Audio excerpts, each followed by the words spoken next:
This is the plaintiff, Steve Mitchell.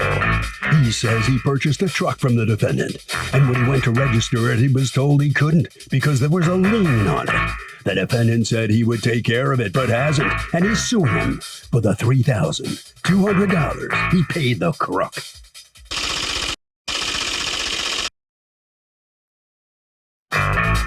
This is the defendant, George Perone.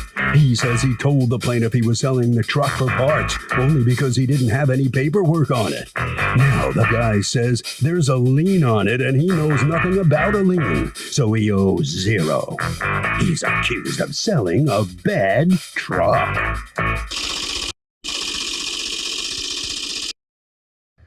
All parties, please raise your right hands. Welcome back to the People's Court. Next case on the docket. The plaintiff bought a truck from the defendant and says he couldn't register the thing because it had a lien on it. But the defendant says that he told the plaintiff the truck had no papers and was being sold for parts only. It's the case of, I can't keep on trucking. Thank you, Douglas. You're welcome. Okay, Mr. Mitchell, you are suing Mr. Perone for the return of $3,200 for a Chevy Avalanche that you purchased from him. Let me hear what happened. Yes, ma'am. Okay. I went on Facebook Marketplace to look for a truck for my family. I'm a single father with 4 children. I currently have a Mustang, so it's not big enough to transport them around and work. And I'm kind of currently unemployed. And I looked on Facebook Marketplace. I saw his ad. It said in the ad that it had no money owed on it or anything. I contacted him in the messenger, and I told him to call me. And then when we spoke, he didn't say anything about a lien. He mentioned that it didn't have a title. I was fine with it not having a title because I could have ordered a title through cartitles.com. But he never told me about it about it having a lien on it. And did it have a lien on it? Yes, ma'am. How did you discover that there was a lien on the car he had sold you? Once I got the vehicle and ordered to send for the title, they sent through cartitles.com. They sent me back a bonded title. So I was looking at it like a bonded title. So I went to the DMV, to which I called him on the phone when he's supposed to. I'm sorry, I didn't understand what you said. You applied for a title, and who gave you a bonded title? I received one from cartitles.com. Okay, and then what was the problem with the title you received? It had a lien on the truck. It had a lien on it. Well, who's got a lien on it and why? Right now, Midland Funding has the lien on it, but when you pull the VIN number up, when you put his VIN number in, it shows Jeep. And then what they did is they sell. Yeah, I got it. They sell the loan to the next entity. What's going on, Mr. Perone? According to him, you sold him a car that you still owed money on. Okay, first of all, the ad said that the car did not have papers. That's number one. When he came to my house, I explained to him that it was sold to me through a relative of the man that passed away. So if there was any lien on it, I was not aware of that, first of all. Second of all, I also explained to him that it is very hard to get a title from somebody else. You can't just go and apply for somebody else's title for a car. I'm sorry, did you, wait, back it up, Mr. Perone. You sold this car to him and he paid you $3,200. You can't sell a car that someone else has an interest in. You can't sell it without being honest that there is a lien on it. Your Honor, I told him, first of all, he paid $2,000 for the car, and he also bought a motorcycle for $1,200 from it. That's first of all. Okay, so hold on one second. Do you have any paperwork from the sale? According to him, he paid $3,200 for the truck, and you threw in a 1998 Honda motorcycle. Not true. I paid $1,200 for the Do you have a bill of sale? No, I don't. Actually, the motorcycle was back on Marketplace. He sold it shortly after I sold it. Okay, and how much did he sell the motorcycle for? $1,200. Is that accurate, Mr. Mitchell? No, ma'am, it's not accurate. What did you sell the motorcycle for? I sold the motorcycle for $900 because it had a title and it wasn't no lien or anything on it, and it wasn't stolen. Okay. I had a police check. How do you know that he sold it for $1,200, Mr. Perone? It was in the ad. I saw the ad on. Yeah, but how do you know what he negotiated? I don't know what he sold it for. Okay. Do you have proof you sold it for $900, Mr. Mitchell? Because this may become relevant in terms of the value of the Avalanche. No, ma'am. When I sold the motorcycle, I was really just like getting rid of it, and the guy, we just signed it like a bill of sale. Signed what? Where's the bill of sale? Oh, I don't have the bill of sale for that. All right, Mr. Perone, why is there a lien on, do you deny that there's a lien on it? Or you don't care, you don't know, and that's his problem? I did not know there was a lien on the vehicle, which is irrelevant. Why would it be irrelevant? Because I explained to him that you cannot just go and register this vehicle. It is only a parts car. That you cannot just go down and register somebody else's vehicle, whether they passed away or not. There's a long process involved, which I explained to him. What did you put in the ad? I put in the ad, no papers. And then you also put bonded title, right? No, I did not put in. Okay. That was an ad I put in for him. That was I also what? helped. I'm sorry. Stop talking. If you think, let me tell you something. I am the original fast talker. Just fast talking over me isn't going to get me lost. If I have an itch here, I'm going to make you scratch the itch. So please wait for my questions and don't just barrel forward. Okay. Now let us look at the ads, because I have more than one ad, which I don't understand why I would have more than one ad. Because I sent you one that I put in for him to help him get rid of the vehicle. He posted multiple ads. Okay, which is the one, let's see if we can agree on which is the one he saw and relied on in the purchase. What's the price on the vehicle? That's how we could tell. It says $1,500. That would be the second one then, right? No, I put an ad for him for $2,600. Okay, so hold on one second. So this would be the ad you put, correct? Yes, ma'am. Yes, Okay, you're right, perfect. yes. All right. No title, parts car, must sell lots of new parts, bonded title. I just asked you if you put the words bonded title in the ad and you said no, but I just read them out loud. He told me he had the bonded title. I never had the bonded title. I'm sorry, this is your ad. This is not his writing. It is your writing. And you put in the ad bonded title. Do you know what bonded title means? Your Honor, I put that ad in for him. No, this is the one that you put in and he bought. We just established that because the amount is $2,600. Okay, show me the ad that you put with that he bought. Go ahead, you show me the ad. The ad that I put in was the one you just showed me. I put in for him. All right, now show me the one that you put in that he bought it from you with. I don't have that. Yeah, I do. The one that you put in for him says $1,500. It says the lower amount. That is how you just explained to me how to find the correct ad that I'm looking for, which is the ad that you represented to him. Then I said, this one says, don't talk over me. This one says $2,600. And then he said, yeah, that's my ad. Not the ad. You can't put both ads in for him to sell it later. One of them is your ad to him.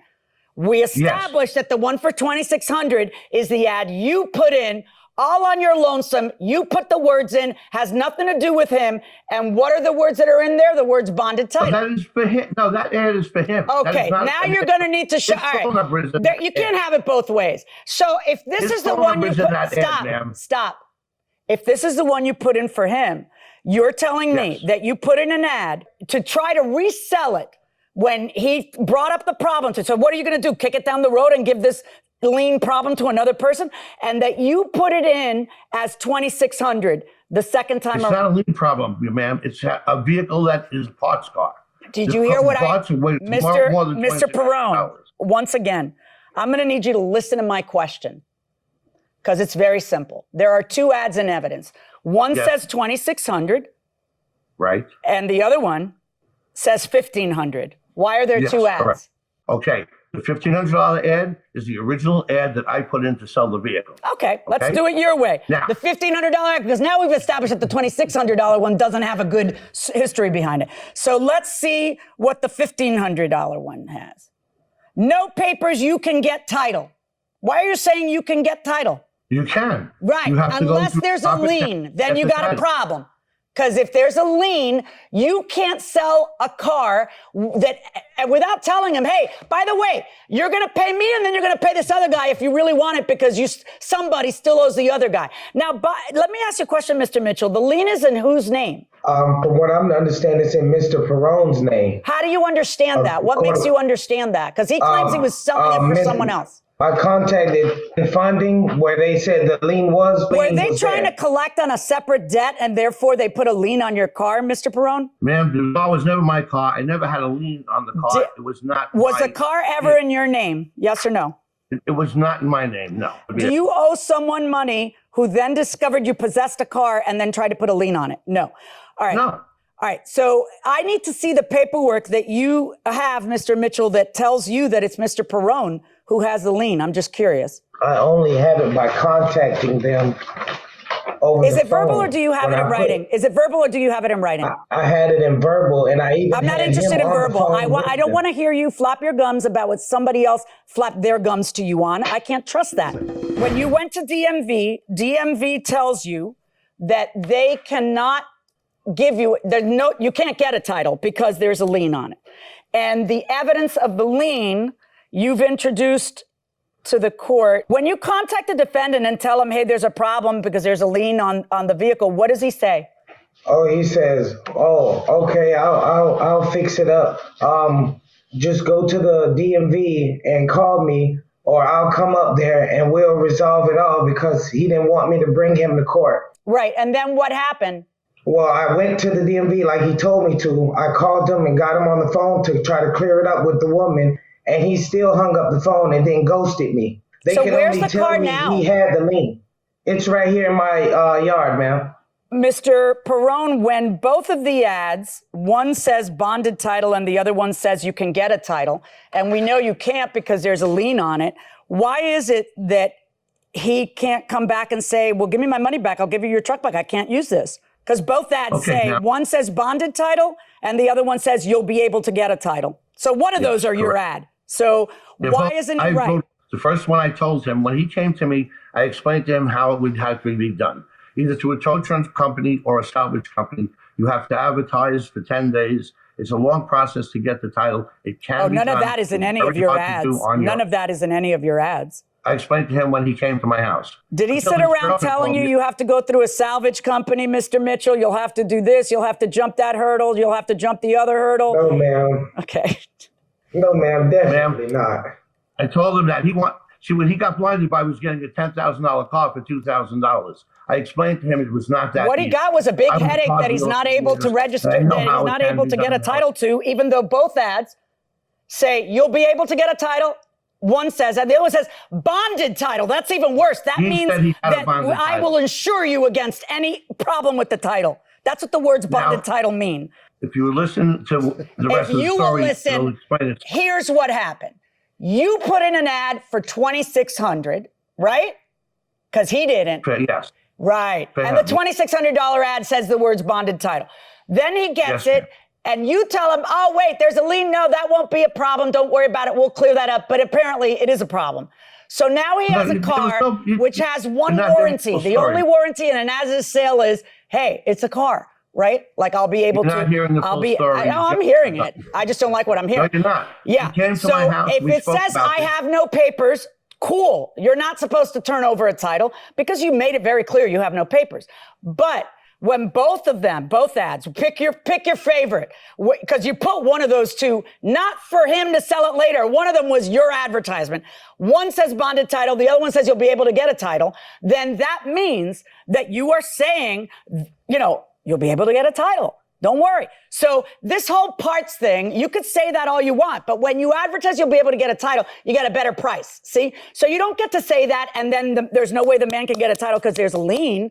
You got to stand behind what you said in the advertisement, whichever advertisement you'd like me to say was your original advertisement, because it doesn't matter. Okay. Both Now, of you them want to say hear the you rest can get of a the story, title. or you just want to go by that? You want to hear my side, or you want to? Oh, no. I want to hear you say something that will persuade me out of my verdict. Absolutely. You have the floor. Very simple. When he came to me, I explained to him that it's very hard to get. He had then left for a month, came back a month later, and he had this problem, and he told me that he had got in touch with a bank that had the lien. I said, okay, I will help you. He says, yeah, they need you to want to speak to you. I said, okay, I don't think that's going to help, but I'm going to try anyway. I got the people on the phone, and they told me that they were glad that I brought it to their attention because they had no idea what happened to this vehicle. The vehicle was written off, and they didn't want any more money. It was an old vehicle, and they had no interest in the vehicle whatsoever. They said to put him back on the phone and get him to follow up with it, and he can get the title. This is what the bank told me and him. Okay. So is that what the bank told you, There was sir? not a problem getting the title. I don't know where he dropped Mr. the Mitchell, ball, is that what but the bank put told me in you? touch with those people. No, ma'am. What did they tell you? No, where did I get that number from then? I'm You came to me and gave what me is that he number, and I talking called about? them for you. Okay. You begged me to call them for you.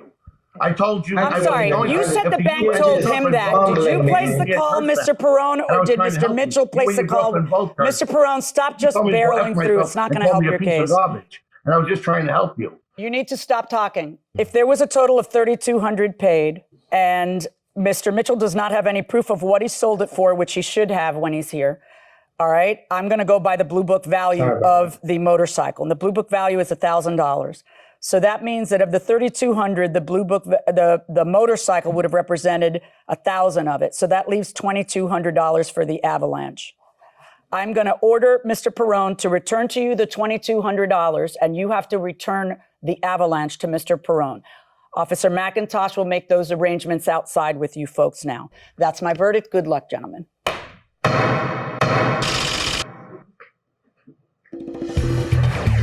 So the defendant, who has been quite irate throughout all this case, has got to give the plaintiff back $2,200. Mr. Perone, what are you thinking about? How about your decision? Your impression of the decision. What do you think? He knew what he was buying when he bought it.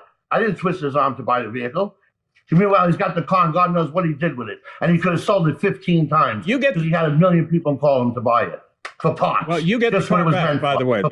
You take the wheels off, you sell the wheels. You take the doors off, you sell the doors. It's a parts car. Yeah, all right. He didn't mean to do that. That's what wasn't his goal, to sell it for parts. You get the car back, you can do that. Mr. Mitchell, let me talk to you. How do you feel about the judge's decision now? Yeah, I put a lot of money and stuff into it, but that's fine. He can get it back. It's not an issue. I don't know why he's whining. You got to give it back to him, and you'll get the money from him in that case. All righty. Well, listen, really amazing case. Thank you very much. Congratulations.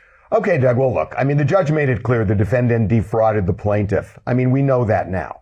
But there's a bigger point here. And the bigger point is this. You don't have to be defrauded by relying on what the seller of a vehicle tells you, because now with Carfax and everything else at your disposal, you can know exactly what you're buying before you buy it. There are a lot of problems with social media, with online, but the one great thing about online, or one of the great things, is that you have knowledge at your fingertips. You can know what you're buying. You can say, I pass because of what you see online, regardless of what the seller tells you.